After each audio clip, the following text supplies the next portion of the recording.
Hello sa'yo na nanonood ng video na to. Follower ka man o hindi, welcome ka sa aking page at marami kang malalaman kung paano ka makakapagturo dito sa New Zealand kagaya ko. Alright, so para sa video na to, ituturo ko or i-discuss ko kung ano-ano yung mga steps na dinaanan ko para makapagturo ako dito sa New Zealand. Alright? First of all, ang unang-unang dadaanan mo kung nangangarap ka rin, kagaya ko dati, na makapagturo dito ay ang NZQA. Ano ang ibig sabihin ng NZQA? Yan ang tinatawag na New Zealand Qualifications Authority. So ito ang entity ng New Zealand na nag-check kung ang educational background mo ay at par sa qualifications na nakaset dito sa New Zealand.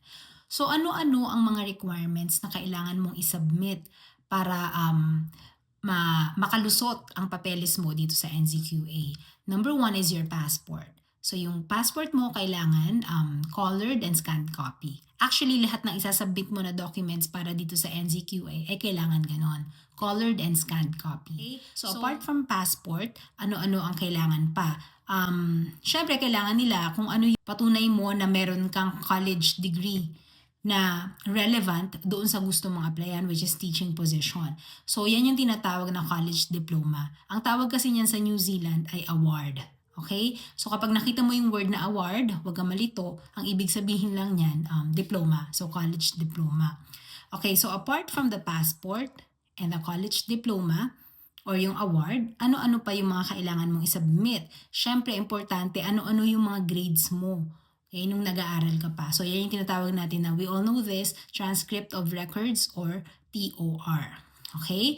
So, we have the passport, we have the college diploma, and we also have the TOR. Okay? Apart from that, kailangan din na ipakita mo yung marriage certificate mo kung ikaw ay married female. So, kailangan magpakita ka ng proof na ikaw ay nagkaroon ng change of name na tinatawag. So, ayun. Pero syempre, kapag male ka naman, hindi mo naman kailangan mag-submit nito ng marriage certificate. Okay? Ang payment for this one is $746 NZ. Okay? So, NZD yan. So, apart from the NZQA, dinaanan ko din ang, of course, Education Council or Teaching Council certification and registration. So, isahan lang yon, pati yung bayad doon, isahan lang din. Although, tatanungin ka at one point kung ang gusto mo ba ay magpa-register lang or magkaroon na din ng certification. Siyempre ikaw, kailangan mo ng both registration and certification. So, ano-ano ang mga requirements na kailangan mong isubmit para dito?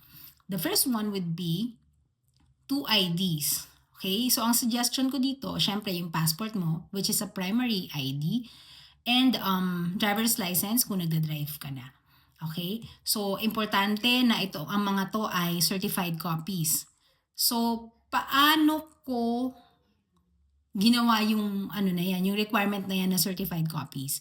Ang ginawa ko noon, actually nung nag-asikaso ako ng mga papers ko, lawyer na ako noon. But of course, I cannot certify my own documents. Okay? So pumunta ako sa isang notary public at bawat page ng aking papel, pinapirmahan ko yan or pinatatakan ko yan ng certified true copy of the original. Tapos nandun yung mga specifications like yung what do you call this?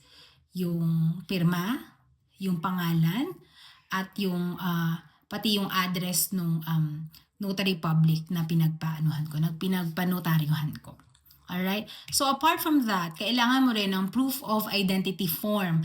Huwag kang matakot kung ano to kasi meron na silang form na to. If i-download mo na lang to, fill upan mo, tapos patatatakan mo din sa notary public. Alright? So apart from that, hihingiin din ng teaching council ang NZQA. Okay? Yung resulta. Kasi ang NZQA actually, babalikan ko lang nung time ko, nag-submit ako parang last week ng October, tapos natanggap ko siya January na. So, second week. So, kulang-kulang 3 buwan. Okay, pero from what I have heard now, mas mabilis na matatanggap ang NZQA results kumpara dati. So, mas maganda yon kasi ibig sabihin yung waiting period mo, which is actually agonizing, ay mas mapapaikli. Okay? So, i-recap ko lang. So far, ang kailangan para sa Teaching Council, ang requirements ay ang 2 valid IDs, can be your passport and your driver's license, like what I said. Wag na wag kang magsasubmit ng ano lang, ng ID, halimbawa barangay ID, wag mga ganon. Dapat yung mga government issued IDs. Apart from the driver's license, pwede ka rin mag-submit ng iyong PRC ID bilang guro. Pwede rin yung ganon. So, it depends on you kung ano yung isasubmit mo. So, 2 valid IDs, proof of identity form, which is a downloadable form, like what I said, at ang NZQA mo. So, pangatlo yon. So, ano pa? Yung NBI mo, ito yung tinatawag na International Police Vet. Apart from that, very important din to, actually mabigat, ito yung tinatawag na English exam. Okay? So, kapag IELTS ang pinili mo, ang total overall score na hinihingi ay 7 points. Okay?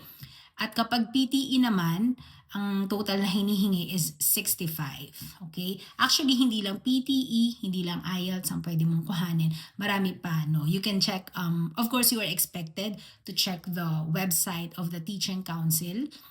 Makikita mo doon, hindi lang IELTS and PTE ang pwede. Pero ito kasi yung pinaka-usual na tinitake. So yon, ang bayad for the Teaching Council registration and certification is $564.37. Okay? So yon. Convert mo na lang din yan kung magkano ang existing PHP to or NZD to PHP conversion. Alright? So, pangatlong pinagdaanan ko is, ito na, no? Nung nakuha ko ang teaching registration and certification ko. By the way, 1 month lang yan. After 1 month, lumabas na rin at naging successful naman, ano, na-issue na sa akin. So, ibig sabihin yan, may karapatan na akong mag-apply. Para sa akin, although marami tayong kababayan na nag-a-apply na sila kahit wala pa, okay lang yun. I mean, kanya-kanya yan. Pero sa akin noon, parang mas nagkaroon ako ng confidence na mag-apply na nung meron akong license. Okay? Or provisional certificate na tinatawag. Okay? So, ito na yung pangatlo na dinaanan ko. Ito na yung job hunting. Okay? Sa job hunting, kailangan mo ng maraming pasensya at emotional strength. Kasi by my experience, natagalan akong maghanap.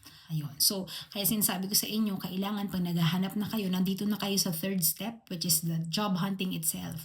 Kailangan yung ng pasensya, ng tatag ng kalooban. Kasi marami kayong emails na matatanggap na unfortunately, I hated that word talaga. Kasi parang halos lahat na lang ng nare-receive ko na email, puro unfortunately. Okay?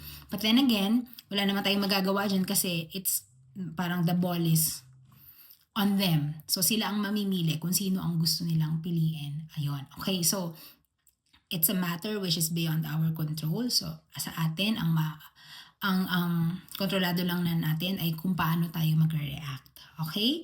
So, ayun. Merong iba-ibang ways kung paano maghanap ng trabaho. Number 1 dyan is the Education Gazette. This is the official platform of the New Zealand government na kung saan nila nilalagay ang different vacancies per day. Okay? From Monday to Friday. Saturday, Sunday, walang ads dyan. So, Monday to Friday, ayan, tiyagain nyo lang. Tapos, makakahanap din kayo ng para sa inyo. Okay? So, ano-ano yung mga different platforms na yon? So, apart from the Education Gazette, meron tayong tinatawag na other websites like Seek, TradeMe, yan. Meron din tayo, available din ang EP Education. Naghanap din ako dati through that. Ano ang EP Education? Bali, parang it's an agency na for free naman siya, hindi ka magbabayad sa kanila. Naglalabas din sila ng mga ng job ads, okay? Yung sino-sino yung mga schools. Tapos sila yung parang kinomission sila ng school para gawin ang interview stage. Sila ang maghahanap, sila ang pipili. Tapos ipipresent ka na lang nila sa school kapag pumasa ka sa EP. Okay? Parang ganon. So, Seek, TradeMe, EP, Education Gazette, Randstad Education, ano pa ba? Oasis Education Website, Prospero Teaching, Talk recruitment. So, ibig sabihin marami, no? Varied platforms ang ginagamit. So, nasa sayo na yan kung gaano ka kasipag maghanap. Okay? Basta wag titigil. Kung sa tingin mo naman para sa'yo talaga, wag mong titigilan. Alright? So far, ang pinag-usapan natin is NCQA, Teaching Council, Registration and Certification, Job Hunting. Okay? Of course, kapag pumasa ka sa interview, tapos ibinigay sa iyo ang job offer, ano na ang susunod? Siyempre, ang susunod yan, mag-a-apply ka na ng visa.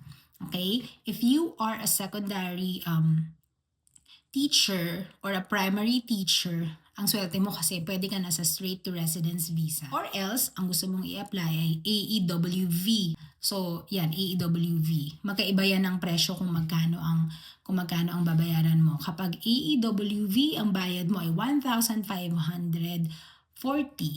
Pero kapag straight to residence visa, kung pasok ka doon, sa tingin mo, ang ibabayad mo ay, nasa website naman yan ng NZ Immigration, 6,450